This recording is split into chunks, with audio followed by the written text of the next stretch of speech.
Et revenu de ça, on démarre tout de suite cette revue de presse avec le premier conseil des ministres de l'année 2020 qui s'est tenu hier. Bonjour Renaud. Bonjour Alix, bonjour Marco. Oui, au cours de cette rencontre, le gouvernement a décidé de mettre l'accent sur le renforcement des actions sociales. Pour ce faire, selon Fraternité Matin, plusieurs pôles ont été identifiés. On peut citer notamment l'électricité dont la production d'origine hydraulique va s'accroître, l'eau potable pour laquelle il y aura bientôt l'augmentation de la fourniture dans 12 villes du pays ou encore la question du logement où l'amende infligée aux bailleurs ne respectant pas les limites maximales d'avance, de loyer et de cautionnement a été revu à la hausse. Au cours de ce conseil des ministres qu'il a présidé, le chef de l'État, Alassane Ouattara, selon Fraternité Matin, a déclaré « Le vaste chantier de transformation et modernisation de notre pays doit se poursuivre ». Le jour plus, Renaud s'intéresse également à cette rencontre traditionnelle de tous les mercredis du gouvernement. Oui, et notamment à cette autre déclaration que le chef de l'État a fait lors de ce conseil des ministres. Nous devons définitivement tourner la page des crises post-électorales.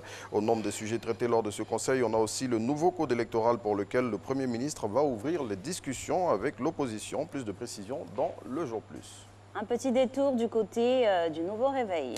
Oui, le confrère révèle qu'à 10 mois de la présidentielle, Ouattara est assis sur une montagne de problèmes. Et le quotidien de poser cette question, ouvrira-t-il un dialogue inclusif avec l'opposition? Pour avoir la réponse à cette question, il faut vous procurer le nouveau réveil de ce jour.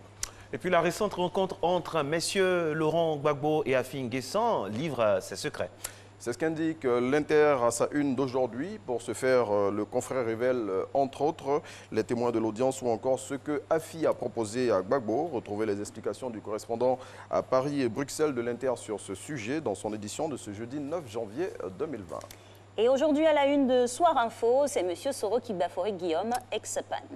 Oui, et le quotidien s'intéresse particulièrement à la location du jet privé qui a servi pour le retour manqué du député de Ferké à Abidjan. Selon le confrère, le pouvoir d'Abidjan est sur les traces des financiers de Guillaume Soro. Soir Info révèle que des hommes d'affaires turcs et français sont cités dans cette affaire.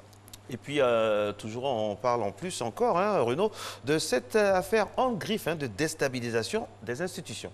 Oui, toujours avec Soir Info qui balance en manchette cette fois l'histoire secrète de l'enregistrement de Soro révélée. Le confrère, dans le même élan, donne des nouvelles de son frère commissaire de police mis aux arrêts. Plus de détails dans Soir Info de ce jour.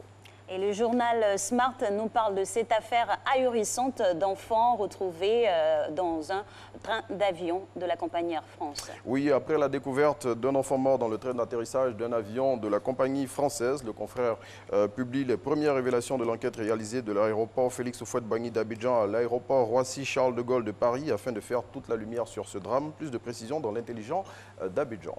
Alors, et si on refermait cette revue de presse avec un peu de poésie? Ça vous dit quelque chose, Renaud?